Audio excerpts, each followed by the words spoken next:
હકી આવાજ ન્યૂઝમાં આપનું સ્વાગત છે। હું છું અજીઝ ઝુપેલવાલા। સમાચારમાં વાત કરીએ તો ડભોઈ તાલુકાના વિસ્તારમાં નમી પડેલા લાઇટના થાંભલા અને લટકતા વાયરોને ખેંચીને સીધા કરવાની જરૂર છે।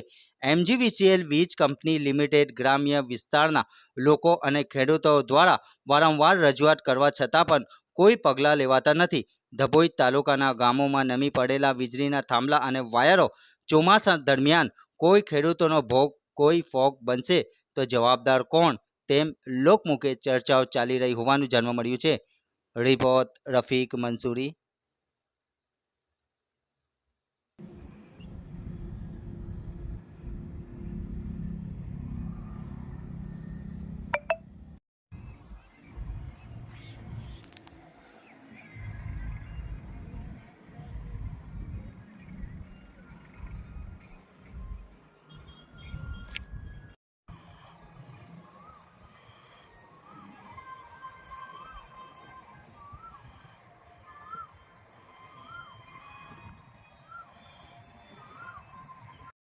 રોડ હોય દેખાય છે।